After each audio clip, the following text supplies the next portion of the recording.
ini ada poster-poster luar negeri kayak McDonald's gitu, cooler bag. Dia pakai konsepnya aja yang kuat, Bang. Oh, Konsepnya kuat gitu. Kita kasih solusi. Jadi lu ngasih penghasilan lu karena memang lu pengen bertahan di koridor syariat, Iya. sampai lu nyuruh temen lu dengan divisi yang sama, tapi dia projectnya let's say misalnya dia ngerjain makanan misal, Iya. di perusahaan tersebut. Lu ambil tuh, ya udah kerjaan lu gue yang pegang, Iya. lu jalanin ini. Ntar lo gue kasih beberapa persen. Wah. Ya udah nggak apa lah pada gue harus kerjain itu kan. Oke. Akhirnya oke tuh, temanku juga happy dong gitu kan. Ya Oke. udah akhirnya berjalan berapa bulan. Ternyata lama-lama proyeknya kok jadi ke situ semua. Maksudnya proyeknya tuh jadi banyak banget yang pakai cewek-cewek ini kan. Akhirnya teman gue bilang, kayaknya ini gue nggak sanggup deh, kayaknya harus bagi 2 sama lu deh. Oh man gitu. Nah itu kesulitan ketika kita nggak bilang di awal. Nah akhirnya gue resign perusahaan itu. Resign. Gitu. Nah itu tuh. Dan emang kan repot ya bang ya. Ketika ada apa-apa kita harus, men gue nggak bisa deh kayak men, itu kan repot banget ya. Karena gue pernah juga ada juga supervisor gue yang nyuruh buat apa namanya ucapan-ucapan yang gak sesuai syar'i lah gitu kan. Oh misalnya ibadah agama lain. Iya gitu. Sementara ibadah kan ya agama masing-masing ya. Iya. Ya dong. Iya, Kita nggak boleh memperolok agama orang. Orang juga begitu pun sebaliknya kan. Kita nggak memperolok ya, cuman nggak boleh memang. Emang lebih menghindari aja gitu. Iya, benar. Sesembahan mereka juga kita olok-olok nggak boleh. Nggak boleh. Iya, nah maksudnya gimana nih? Jadi waktu itu aneh dapat tugas itu, bikin poster itu kan. Yang nyuruh langsung bos yang tingginya. Oke. Nggak tinggi-tinggi banget sih, di atas itulah pokoknya. Ucapan hari raya mereka. Hari mereka. Aduh. Terus akhirnya galau kan. Akhirnya telepon tuh, aneh telepon tuh. Apa namanya, Mbak? Mohon maaf Mbak, kayak saya nggak bisa ngerjain yang ini deh Mbak. Gimana ya Mbak ya? Karena bla bla bla. Oh gitu Ensa, ya udah nggak apa-apa gitu. Hah? Nggak apa-apa, boleh. Oke. Ternyata apa kalau kita bilang tuh bisa boleh, bisa nggak boleh. Gitu. Tapi capek bang. Capek. Harus ngedukasi dan gak enak juga, kita jadi kayak benalu di situ. Oke. Karena ini nggak bisa, itu nggak bisa kan, jadi kasihan juga perusahaannya gitu kan. Oh jadi mendingan lo deklarasi di awal. Harusnya di awal. Setelah Anda pelajari ya, deklarasi di awal. Saat mulai projectnya. Tapi kita nggak perlu deklarasi di feed kita ya. Oke. Nah ini menarik nih. Berarti di feed kita nggak perlu kita bilang bahwa kita adalah desainer yang, misalnya contoh project yang dia tuang portofolionya atau mungkin kontennya dia kan pasti one day one content tuh. Betul. Istilahnya begitu kan. Nggak perlu ada yang tiba-tiba desain masjid. Tiba-tiba besok lagi, walaupun nggak salah itu benar ya. Iya. Atau mungkin apakah memang harus dalil yang diposting dengan contoh portofolionya, atau gitu nggak perlu? Kalau menurut gue sih nggak perlu bang. Kenapa? Karena itu menutup akses kita ke klien-klien yang berpotensi. Misalnya gini, karena gue punya pengalaman pribadi ya. Oke. Ada satu klien perusahaan gede juga, dia mau rebranding packagingnya. Oke. Tentang vitamin gitu kan. Nah di packaging sebelumnya itu ada foto cewek sama cowok.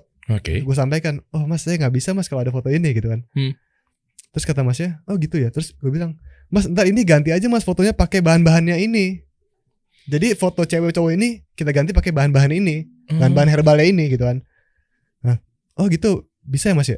Ya bisa mas, insya Allah gue bilang gitu kan bang. Nah, karena itu akhirnya deal sama gue. Deal. Karena apa namanya, ada solusi juga gitu. Nah ini berarti catat nih buat teman-teman desainer. Gimana ya? Gue ngomong coba secara helikopter view lah. Oke? Tengah-tengah. Koreksi kalau gue salah ya. Mungkin buat para desainer juga jangan langsung kenceng di awal. Iya, maksudnya kan gini ya, kenceng pun juga kita nggak tahu siapa yang nanti kita dakwahin. Bisa jadi memang nih orang itu memang belum kenal dengan agama Islam yang secara kafah gitu ya. Gitu. Maksudnya bukan salah memang ya jelas dalilnya sahih mengenai sampaikanlah walau satu ayat. Tapi maksudnya juga kita kayak dakwain kan, guru-guru kita ngajarin juga kan mengenai adab, ya kan, dan lain-lainnya. Nah, bisa jadi kayak tadi tuh. Berarti di sini kalau gue simpulkan anak-anak desainer juga kooperatif dong. Iya, harus. Sama kliennya. Contoh, kita nggak langsung nyerang langsung dalil begitu, tapi lebih kayak, mas kayaknya lebih cocok ini pakai produk lu deh bro, kan gitu kan? Oh kenapa memang ya? Nah kooperatif mulai terjadi di situ. Oh karena memang ini dicocoknya dipadukan dengan ini karena memang produknya harus kita tonjolin, harus begini. Oke. Jadi karena sebenarnya pakai cewek itu bang ya. Kalau menurut gue ya, itu membuat produk kita nggak stand out. Nah, kok bisa? Karena orang bakal ngelihat ceweknya. Oh ya. Project kita mungkin dilihat, poster kita dilihat, cuman apakah teringat di otak gitu? Coba kita bayangin di billboard nih gede ya. Ada foto cewek megang produk kita misalnya, gitu ya. Oke. Sama kita bikin produk kita in your face gede dengan visual yang ciamik gitu ya, dengan color yang eye catching. Mana orang lebih ingat sama produk kita? Yes, I got it. Gitu. Jadi ada banyak solusi deh buat kita nggak pakai foto cewek gitu. Nah, sekarang gini, sebetulnya kalau kita lihat brand-brand luar, itu kan juga banyak juga yang nonjolin produknya kan ya. Nah, bener loh. Maksudnya gini, kalau lu cek misalnya brand-brand luar, kita ngomong secara general dan ambil ibrohnya. Nike, Adidas, sneakers dan lain-lainnya. Bahkan solid color pun juga jadi andalan tuh. True. Iya kan? Biru doang polos, produknya tengah-tengah boom. Atau ala-ala keluar dari kayak billboardnya apa sih, kayak diedit keluar dari kertasnya gitu kan. Dan lain-lainnya. Ternyata di luar pun juga bisa ya. Bisa. Gue tadi setuju banget yang lo bilang. Kalau lo pakai cewek, perhatikan di sini, kita nggak usah ngomongin pelanggaran syariat dulu ya. Walaupun nantinya Allah udah atur sedemikian rupa. Begitu megang produk set, Allah akan liatin ceweknya, bukan liatin produknya. Nah, tapi pertanyaan gue, ada nggak sebetulnya bikinan orang luar, website apa segala macem, yang ternyata mereka pun juga produk doang gitu tonjolin tanpa ada cewek-cewek atau objek orang-orangnya, ada nggak? Wih, banyak bang. Coba kalian buka Ads of the World ya. Oh, oke, ini. Terus di mediumnya kalian ganti jadi print. Yang kiri itu jadi print. Nah, ini ada poster-poster luar negeri kayak McDonald's gitu, cooler bag. Dia pakai konsepnya aja yang kuat bang. Konsepnya kuat gitu. Ya kan? Dia cooler bag, cooler tetap hangat di dalam es. Oh iya. Gitu. Jadi dia lebih ke produk ya? Lebih ke produk dan lebih ke konsep juga bang. Print ini maksudnya lebih kayak yang kayak apa sih yang di OOH billboard itu? Iya, billboard, iya. Keren gitu walaupun nggak ada ceweknya kan. Iya. Macam-macam ya. Macam-macam, kalian bisa explore sendiri ntar. Lihat. Banyak referensi insya Allah. Ini referensi juga. Banyak desainer pakai ini. Banyak. Jadi kalian coba cek-cek ya, ntar banyak poster-poster yang mainnya grafik juga keren gitu ya. Tanpa harus ada foto cewek dan keren insya Allah gitu. Karena gue udah lumayan lama lah nggak pakai foto cewek dan works aja bagi gue gitu. Oke. Cuma kan ada aja dong pasti yang kontra sama klien ya. Betul. Ya kan. Nah itu maksudnya gimana tuh yang sebetulnya gimana cara ngomong ke kliennya? Oh mas, saya nggak bisa pakai ini gitu. Mungkin yang pemula kan bingung. Atau bahkan ada yang baru ngaji langsung ini haram mas. Klien gimana ya maksudnya? Itu gimana tuh? Pelan-pelan ya edukasi ya, karena kan kita juga dulu awam, kita nggak paham gitu kan ya. Kita harus mengerti keadaan mereka yang nggak paham juga gitu. Kita harus ikut berempati sama mereka gitu. Kita jelasin baik-baik, mas saya nggak bisa pakai foto wanita mas karena di Islam kan nggak boleh buka aurat mas, ntar takutnya dapat dosa jariah gitu. Syukur-syukur kalau mereka dapat syubhat gitu, maksud syubhat kebaikan kan. Iya benar juga ya gitu ya. Syukur-syukur gitu juga. Cuman ketika kita jujur di awal, itu insya Allah lebih tenang. Apalagi kalau misalnya kita punya aplikasi yang bisa mendatangkan klien yang udah paham gitu bang. Wah, gila itu sih. Itu kayaknya ini deh bang. Mimpi para desainer-desainer muslim yang udah paham syari dalam batasan-batasan itu, dia perlu aplikasi itu bang. Nah makanya gue sama teman-teman, ya itu kan kalau lu pantengin di Instagram gue kan ada kasih solusi kan. Dari nama tersebut tuh sebetulnya memang ini insya Allah kita akan bisa kasih solusi kepada ya desainer terutama yang muslim yang memang udah pada ngaji. Kita kumpulin, kita sebagai wadah ya marketplace lah bisa dibilang, aplikasi gitu kan. Begitu masuk di dalam situ ternyata di dalamnya ini memang isinya tuh yang betul-betul secara syar'i, konten kreatornya. Oh ya, Masya Allah. Yang jadi mitra kaminya tuh kayak gitu tuh dalam situ. Insya Allah ntar doain ya mudah-mudahan 2 bulan lagi kita bisa launching insya Allah ya. Amin. Gitu. Ini sebagai ya mukadimah dan pembukaannya dulu lah gitu. Gue juga nggak pengen bahas terlalu panjang dan ujung-ujungnya ya memang kita masih rahasiakan juga mengenai download dan aplikasinya apa segala macam kan. Itu visi misi kita Oh, Masya Allah, keren bang. Iya, maksudnya solusi banget insya Allah karena memang biar di depan tuh udah jelas aplikasi ini memang khusus dan berlandaskan syar'i, video editornya apa sih biasanya desainer ya web developer ya kan dan juga copywriter, ada voice over mungkin yang penunjang seputar advertising lah. Keren. Kayak gitu-gitu insya Allah mudah-mudahan Allah mudahin nih bro. Amin. Itu menurut lo gimana kalau kita menjadi wadah ngumpulin mereka semua? Lu pasti ada komunitas juga kan? Ada teman-teman yang alhamdulillahnya udah paham syariat gitu ya, yang Hmm. udah menghindari hal itu gitu. Dan emang problem mereka adalah mencari klien itu nggak semudah itu bang. Mencari klien yang paham syariat ya, nggak semudah itu gitu. Oke. Jadi syukur-syukur nih kalau misalnya kasih solusi, bisa memberikan solusi buat para desainer-desainer muslim yang emang pengen meraih harta yang halal gitu. Oh, Masya Allah. Iya. Jadi udah jelas masuk dalam satu aplikasi, memang yang order udah tahu ketentuannya. Iya, kan nggak repot. Karena yang capek itu edukasi bang. Aduh, iya lagi. Nggak enak banget bang, asli bang, edukasi orang tuh bang. Iya ya. Mas kita nggak bisa ini mas, aduh pahit gitu. Tapi walaupun pahit kita sampaikan ya. Iya dong. Kita sampaikan, ya udahlah. At least dia tahu. Karena gue ada beberapa klien gitu ya. Awalnya gue dapat project buat nge-retouch foto. Oke. Terus gue bilang, wah saya nggak bisa nih kalau ada foto ceweknya gitu kan. Oh gitu ya. Oh oke lah gitu. Besoknya dia datang lagi. Ini ada project nih gue nih, tapi nggak ada foto ceweknya kok nih gitu. Oh gitu. Iya, jadi ketika kita udah bikin statement di awal, ketika mereka inget, ya kita lagi gitu. Bener. Berarti memang kalau gue ambil kesimpulannya bahwa kita berkaryanya memang benar-benar harus berdasarkan ilmu ya. Betul. Jadi sampai klien yang benar-benar udah menjadi loyal atau loyalis kita, itu dia akan malah ngejar kita. Iya. Gitu jadinya tuh. Kita harus jadi top of mind. Top of mind. Jadi ketika orang ingat desain nih, misalnya ada teman misalnya Diki gitu. Diki tiap hari posting desain. Sampai orang tuh ingatnya kalau desain Diki gitu. Jadi kalau ada bokapnya orang temannya Diki nih, butuh logo nih misalnya, ntar anaknya itu bakal nih ke teman aku aja nih si Diki gitu. Gitu. Karena top of mind. Jadi kalian harus posting WIP kerjaan kalian gitu. WIP apa tuh? Mungkin ada yang belum tahu. WIP itu work in progress. Iya.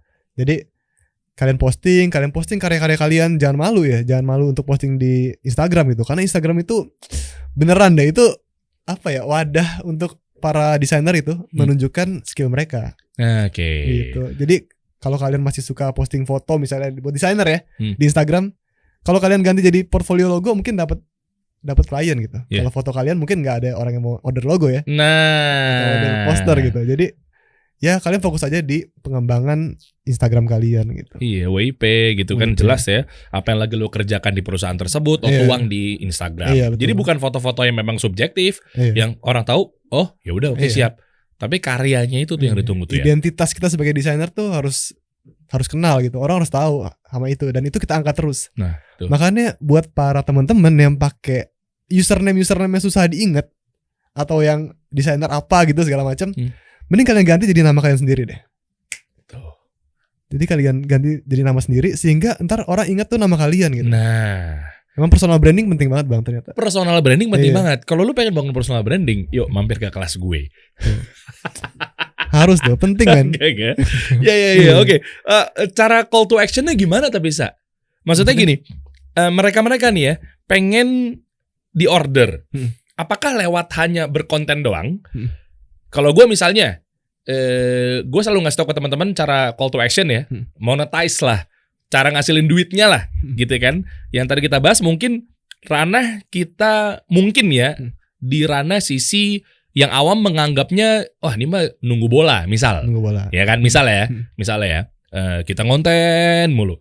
Tapi apakah memang ada cara lain gitu ya? Misalnya untuk biar dapetin cuan, apakah memang misalnya buka kelas, atau mungkin ada affiliate marketing kah, atau mungkin gue nggak tahu lagi kalau desain tuh cara monetisasi gimana sih? Jadi ada banyak ya. Jadi bisa microstock juga, kalian bikin stok-stok buat kalian jual di Freepik atau di Envato atau di mana-mana gitu, di Shutterstock segala macam. Itu gitu. gimana sih maksudnya? Bisa. Jadi kita bikin stok-stok bang. Oh, stok taruh di upload di sana, nanti kita betul. bagi hasil sama pemilik website. Iya. Ntar kalau ada yang download kita dapat uang gitu. Itu satu gitu kan. Dan itu gede ya? Waktu itu teman gue cerita, dia sebulan sih dia baru mulai itu 2.700.000. Oh lumayan. Iya, baru mulai. Kalau di download kayak Unsplash gitu. Kayak Unsplash ya. Tapi di Freepik dia mainnya. Oke, abis itu apa lagi? Abis itu ada Shutterstock, ada Envato, itu ada banyak. Pokoknya ntar kalian bisa explore sendiri dan jangan nunggu bola juga.